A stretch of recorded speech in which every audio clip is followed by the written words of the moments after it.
GCC Gurukul आप सभी को जोहार अभिनंदन व्यक्त करता है। तो चलिए आज के इस प्रैक्टिस सेशन को हम लोग प्रारंभ करते हैं।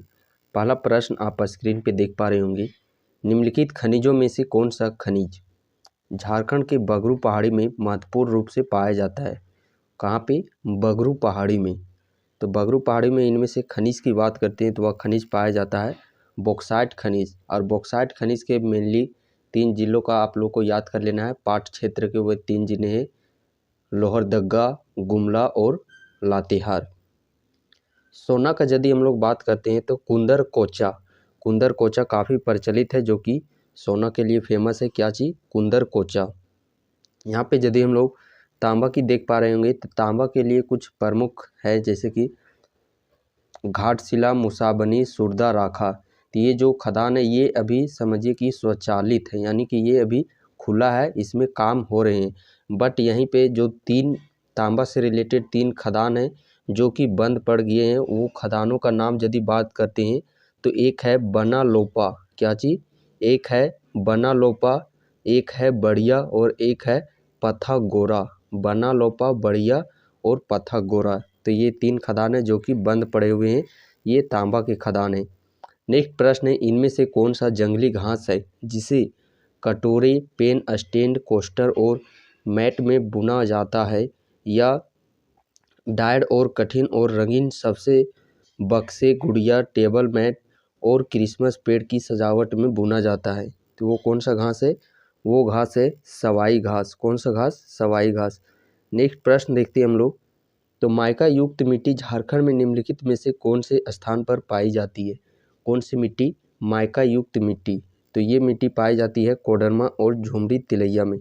बेसिकली जिला यदि पूछा जाए तो कोडरमा, गिरिडीह, हजारीबाग। बट यहाँ पे जो ऑप्शन फर्स्ट एंड सेकेंड देखने को मिल रहा है, झुमरी तिलैया, कोडरमा, ये माइका युक्त मिट्टी यहाँ पे पाई जाती है।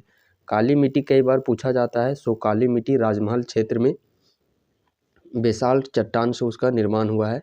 अगला प्रश्न है, झारखंड भारत में निम्नलिखित में से किस किस्म के रेशम का सबसे बड़ा उत्पादक है? तो यहाँ पे यदि हम लोग बात करते हैं झारखंड, तो रेशम का कौन सा किस्म? तो तसर सिल्क। कौन सा? तसर सिल्क का ये काफ़ी। और यहीं पे यदि हम लोग तसर सिल्क की बात करते हैं तो यहाँ पे उत्पादन कितना होता है झारखंड में? 76.4% तसर का उत्पादन सिर्फ झारखंड अकेले करता है। और झारखंड में तसर अनुसंधान केंद्र भी स्थापित किया गया है 1964 ईस्वी में। कहाँ पे स्थापित किया गया है? तो ये स्थापित किया गया है नगड़ी, रांची में। रांची राजधानी झारखंड की, वहाँ पे नगड़ी नामक गांव में 1964 में तसर अनुसंधान केंद्र स्थापित किया गया है। 1964 से रिलेटेड आप कई चीज़ें को यहाँ पे लिंक कर सकते हैं। सबसे पहले 1964 ईस्वी की यदि हम लोग बात करते हैं तो 1964 ईस्वी में ही जो बोकारो स्टील सिटी, जो माराफारी बोकारो में अवस्थित है, गरगा बांध, तेनू घाट बांध के किनारे बोकारो स्टील सिटी, माराफारी नामक गांव में जो बोकारो स्टील सिटी है उसे भी स्थापित किया गया रूस के सहयोग से 1964 ईस्वी में। और यहाँ पे जो उत्पादन कार्य प्रारंभ हुआ था 1972 ईस्वी में। दूसरी ओर देखा जाए तो HEC इसका तो स्थापित किया गया था 1958 ईस्वी में। बट यहाँ पे जो उत्पादन कार्य है वह प्रारंभ हुआ था 1964 ईस्वी से। अगला प्रश्न हम लोग देखते हैं, तो कृषि विभाग के अनुसार झारखंड कितने कृषि जलवायु उपक्षेत्र में विभाजित है? तो झारखंड कितने कृषि उपभागों क्षेत्र में विभाजित है? 3 भागों में। नेक्स्ट प्रश्न हम लोग देखते हैं, कौन सा युग्म सुमेलित नहीं है? प्रश्न यहाँ पे देख पा रहे होंगे, इनमें से कौन सा युग्म है जो कि वह सुमेलित नहीं है? तो इसमें यदि हम लोग देख पा रहे होंगे जो ऑप्शन नंबर डी है, Indian steel and wire products limited, तो ये यहाँ पे सुमेलित नहीं है। अगला प्रश्न देखते हैं, तो इनमें से कौन सा अभ्यारण्य झारखंड में स्थित है? इनमें से कौन सा अभ्यारण्य है जो कि वह झारखंड में अवस्थित है? तो वह अभ्यारण्य है तोपचांची अभ्यारण्य। स्थापित कब किया गया है? 1978 ईस्वी में। तोपचांची अभ्यारण्य ये धनबाद जिला में अवस्थित है। और इसी अभ्यारण्य के मध्य में एक सुंदर सी पहाड़ी है, जिस पहाड़ी का नाम है हरी पहाड़ी। वो तोपचांची अभ्यारण्य के ही मध्य में है। अगला प्रश्न हम लोग देखते हैं, तो मौलाना अबुल कलाम आज़ाद को नज़रबंद रखने के लिए कलकत्ता से रांची कब लाया गया था? मौलाना अबुल कलाम आज़ाद को नज़रबंद कब रखा गया था? तो 3 वर्षों तक इन्हें रांची में रखा गया था, झारखंड के रांची में 1916 ईस्वी से। कब से? 1916 ईस्वी से 1919 ईस्वी तक, यानी कि 3 वर्षों तक नज़रबंद करके रखा गया था। अबुल कलाम आज़ाद की जब यहाँ पे बात आ चुकी है तो इनसे रिलेटेड, झारखंड से रिलेटेड एक प्रश्न पूछा जाता है कि जो 19-20 मार्च 1940 ईस्वी को, कब? 1940 ईस्वी को जो कांग्रेस का जब 53वां अधिवेशन हुआ था वो कहाँ पे हुआ था? तो कांग्रेस का ये 53वां अधिवेशन झारखंड के रामगढ़ में ही हुआ था। और इस अधिवेशन की अध्यक्षता कौन कर रहे थे? तो मौलाना अबुल कलाम आज़ाद। लेकिन स्वागत समिति के अध्यक्षता कर रहे थे राजेंद्र प्रसाद। और इस अधिवेशन का मुख्य द्वार का नाम था बिरसा द्वार, और जहाँ पे ये सभा स्थल थी उस सभा स्थल का नाम था मजहर नगर। अगला प्रश्न देखते हैं, भारत छोड़ो आंदोलन के संबंध में निम्न में से कौन सा कथन असत्य है? इनमें से कौन सा कथन है जो कि वह असत्य है? तो इसमें से यदि हम लोग असत्य कथन की बात करें तो जो आप देख पा रहे होंगे ऑप्शन नंबर डी में, ये इसका असत्य कथन है। फिर पुनः उसी प्रकार असत्य कथन से रिलेटेड एक प्रश्न पूछा जा चुका है कि इनमें से मानवुन के माम राजवंश के संबंध में कौन सा कथन असत्य है? तो जो ऑप्शन नंबर ए देख पा रहे होंगे, मानभूप राजवंश की जानकारी का स्रोत इसको शिलालेख से मिलता है, तो जी नहीं, इसका ये असत्य कथन है। झारखंड के किस नागवंशी राजा को गिरफ्तार कर ग्वालियर के किले में रखा गया था? तो कौन से राजा को? तो वो राजा थे नागवंशी राजा दुर्जन शाह को ग्वालियर के किले में रखा गया था। दुर्जन शाह की यदि हम लोग बात करते हैं तो दुर्जन शाह ये शाह की उपाधि प्राप्त करने वाले ये पहले नागवंशी राजा थे। भीमकर्ण की बात करते हैं तो कर्ण की उपाधि को धारण करने वाले ये प्रथम राजा थे नागवंशी राजा भीमकर्ण। भीमकर्ण कर्ण की उपाधि प्राप्त करने वाले प्रथम राजा, और दुर्जन शाह शाह की उपाधि प्राप्त करने वाले प्रथम राजा। यहाँ पे यदि हम लोग बात करते हैं एनी शाह की, तो एनी शाह से रिलेटेड एक प्रश्न पूछा जाता है। जो जगन्नाथ मंदिर है रांची में, तो इस जगन्नाथ मंदिर का निर्माण करवाया गया था एनी शाह के ही द्वारा। और रघुनाथ शाह दो देख पा रहे होंगे, तो रांची में ही एक मंदिर है बोड़ैया में। कहाँ पे? बोड़ैया में। कौन सा मंदिर? मदन मोहन मंदिर। तो इस मदन मोहन मंदिर का निर्माण रघुनाथ शाह के द्वारा करवाया गया है। नवरत्नगढ़ का किला बात करते हैं, दोईसा का किला जो कि गुमला में अवस्थित है, इसका निर्माण दुर्जन शाह के द्वारा करवाया गया है। अगला प्रश्न देखते हैं, तो पहाड़िया विद्रोह के संबंध में कौन सा कथन सत्य है? पहाड़िया विद्रोह ये 10 वर्षों तक चला था, 1772 से 82 तक, तो ये बिल्कुल सही बात है। यह सर्वप्रथम रमना आहाड़ी के नेतृत्व में हुआ था। पहाड़िया आंदोलन रमना आहाड़ी के नेतृत्व में हुआ था, बिल्कुल सही कथन है। महेशपुर की रानी सर्वेश्वरी ने इस विद्रोह का नेतृत्व 1781-82 में किया, ये भी बिल्कुल सही कथन है। यानी कि उपरोक्त में से यहाँ पे सभी जो कथन है वह सही है। अगले प्रश्न की ओर हम लोग बढ़ते हैं, तो भूमिज विद्रोह कब हुआ था? कौन सा विद्रोह? भूमिज विद्रोह।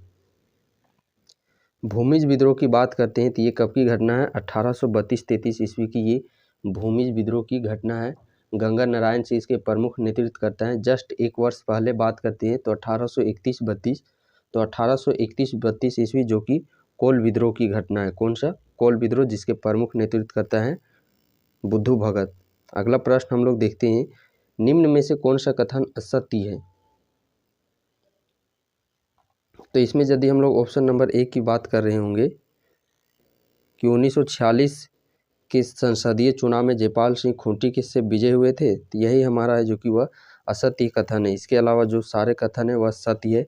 इसे देखिए, खरसावा गोलीकांड 1 जनवरी 1948 को हुआ था, तो यह भी बिल्कुल सही बात है।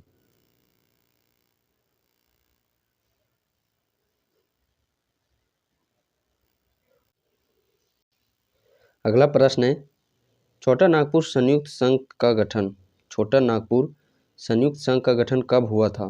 तो इसका गठन कब किया गया है? 1954 ईस्वी में। कब? 1954 ईस्वी में सुखदेव महतो के नेतृत्व में किया गया था।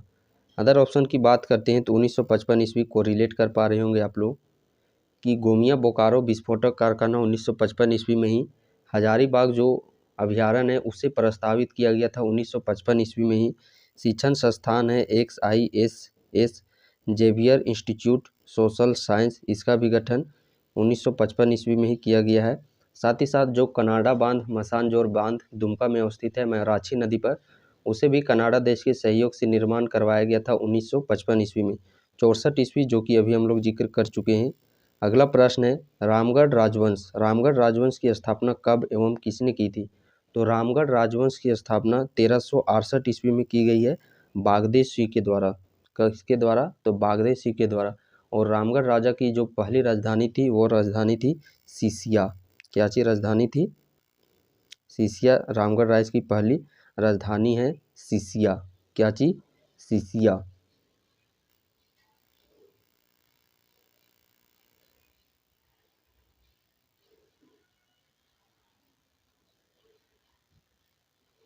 अगला प्रश्न देखते हैं, करम नाम किस चीज़ को दर्शाता है? करम जो नाम है वह किस चीज़ को दर्शाता है? तो यह एक पेड़ का नाम है और इस पेड़ के नाम पर एक बहुत ही, झारखंड में बात करते हैं, बहुत ही एक प्राकृतिक रिलेटेड एक पर्व भी मनाया जाता है करम पर्व, जो कि भाद्र एकादशिया के इंजोरिया रात को मनाया जाता है।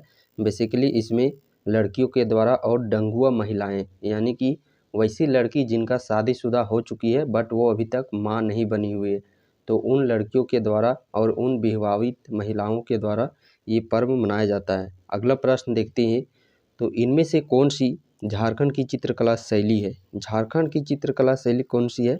तो वह है जादव पटिया, जो कि झारखंड की चित्रकला शैली है। और जादव पटिया बात करते हैं तो ये मुख्यतः संथाल जनजाति में ये काफ़ी प्रचलित है। मधुबनी की बात करते हैं तो ये बिहार की पेंटिंग है मधुबनी।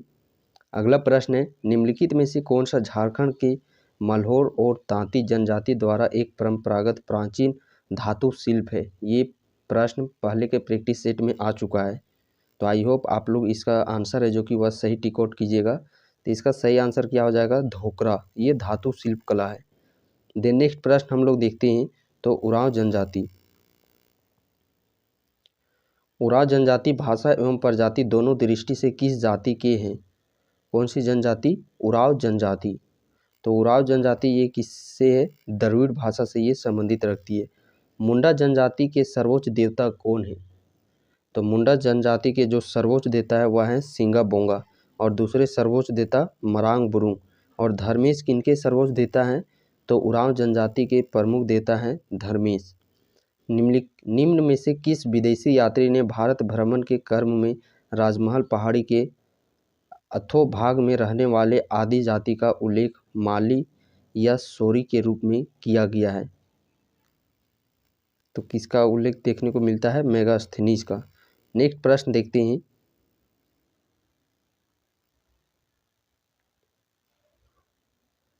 बिरजिया जनजाति के संबंध में कौन सा कथन सत्य है? किसके संबंध में? बिरजिया जनजाति के संबंध में कौन सा कथन यहाँ पे सत्य है जो कि वह आप लोग को देखने को मिलता है? तो यहाँ पे कथन की बात करते हैं, यह झारखंड की एक अल्पसंख्यक आदिम जनजाति है। बिल्कुल सही बात है। यह अपने को पुंडरीक नाग का वंशधर मानती है। बिल्कुल सही बात है। यह दो भागों में विभक्त है, सिंदूरिया और तेलिया। यह भी बिल्कुल सही है। तो इस प्रकार उपयुक्त सभी इसका सही आंसर हो जाएगा। अगले प्रश्न की ओर हम लोग बढ़ते हैं, निम्न में से किस नृत्य के दौरान महिलाओं के द्वारा चुमावड़ी गीत गाया जाता है? कौन सा गीत? चुमावड़ी गीत। तो ये कब गाया जाता है? सोहराय नृत्य में। भैंस की, प्रश्न है, भैंस की सींग से निम्न में से कौन वाद्य बनाया गया है? तो भैंस के सींग से निम्न में से कौन सा वाद्य बनाया गया है? सिंगा। कौन सा वाद्य यंत्र? सिंगा वाद्य यंत्र। अगला प्रश्न देखते हैं, सरहुल पर्व के संबंध में कौन सा कथन असत्य है? सरहुल पर्व के संबंध में कौन सा कथन असत्य है? तो सरहुल पर्व में जो आप लोग डायरेक्ट फोकस कर पा रहे होंगे ऑप्शन नंबर बी की, इसमें पाहन करम डाल की पूजा करता है तो नहीं।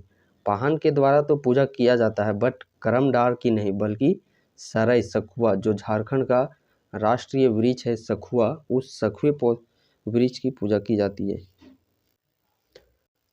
अगला प्रश्न की ओर हम लोग बढ़ते हैं, हो दुरण के लेखक कौन है? किसके लेखक? हो दुरण। तो हो दुरण के लेखक कौन है? WG Archer. कौन? WG Archer. कोचे कड़वा। कोचे कड़वा नाटक के रचनाकार कौन है? तो कोचे कड़वा नाटक के रचनाकार बात करते हैं, इसके रचनाकार कौन है? सुलेमान मुर्मू और इसकी रचना की गई है 1942 ईस्वी में। अगले प्रश्न की ओर बढ़ते हैं। बोकारो शहर किस नदी के तट पर बसा हुआ है? तो बोकारो शहर में कई बांध हैं, जैसे कि बरमो अय्यर, टेनो घाट, और ये सभी के सभी बांध दामोदर नदी पर ही अवस्थित है। और ये दामोदर नदी घाटी जो परियोजना है उसी के अंतर्गत ये 3 बांध बनाए गए हैं। बेसिकली इस परियोजना के अंतर्गत कुल बांध 8 बनाए गए हैं। तो इन 8 बांध में से 3 बांध आप लोग को बोकारो में ही देखने को मिलेंगे, बरमो अय्यर और एक तेनू घाट। तो बोकारो शहर किस नदी के तट पर किनारे अवस्थित है? यह दामोदर नदी के किनारे अवस्थित है।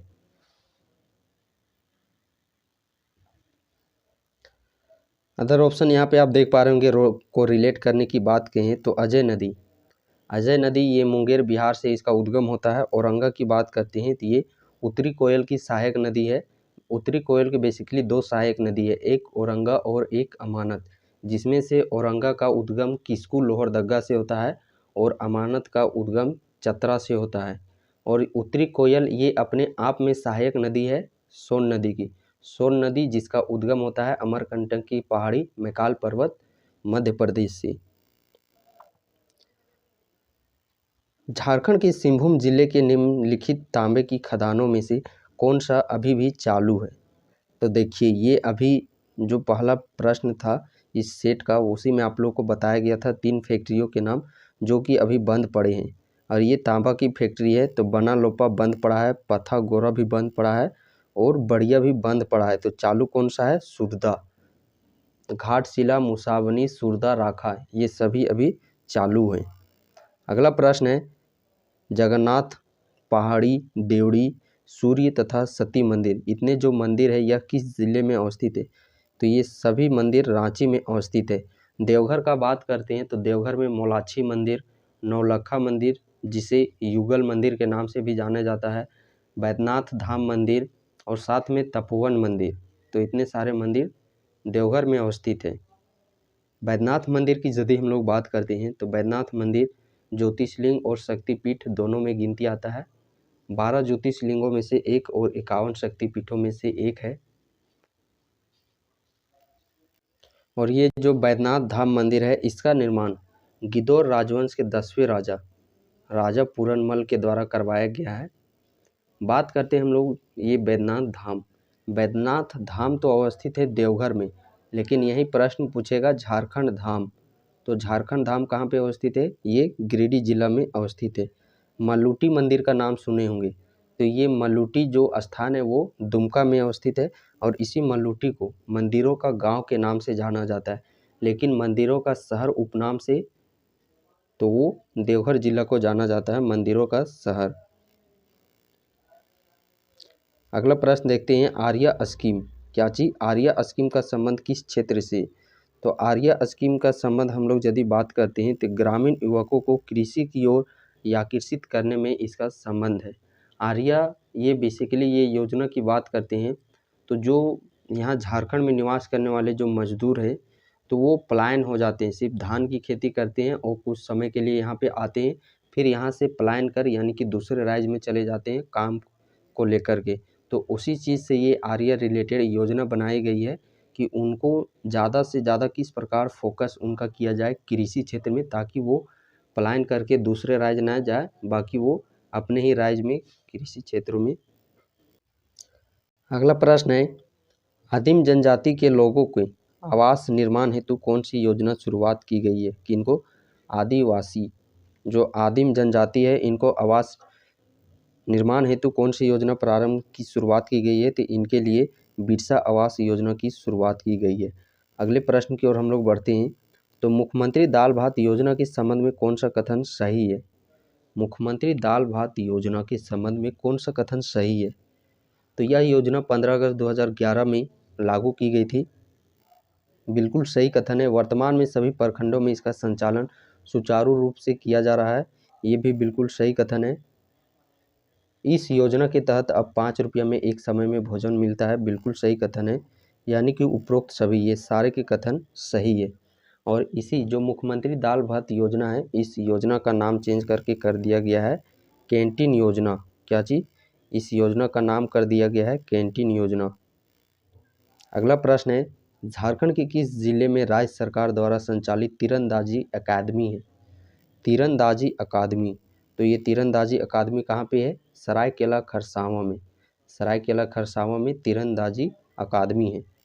अगला प्रश्न है, 1857 के विद्रोहियों के निम्न में से किसे अपना सेना नायक बनाया? तो किसे अपना सेना नायक बनाया गया था? पांडे गणपत राय को। और 1857 की क्रांति जब जब आता है तब तब आप लोगों को वो डेट को कम से कम रिकॉल करना है। 15 जून, 30 जुलाई, 2 अगस्त, 5 अगस्त, 3 सितंबर, 26 सितंबर और 2 अक्टूबर। देहर धसी पच। 1857 की क्रांति प्रारंभ हुआ था रोहिणी गांव में। कब? 12 जून में। रोहिणी गांव ये देवघर जिला के अंतर्गत पड़ता है और अजय नदी के किनारे। अजय नदी का उद्गम मुंगेर बिहार से।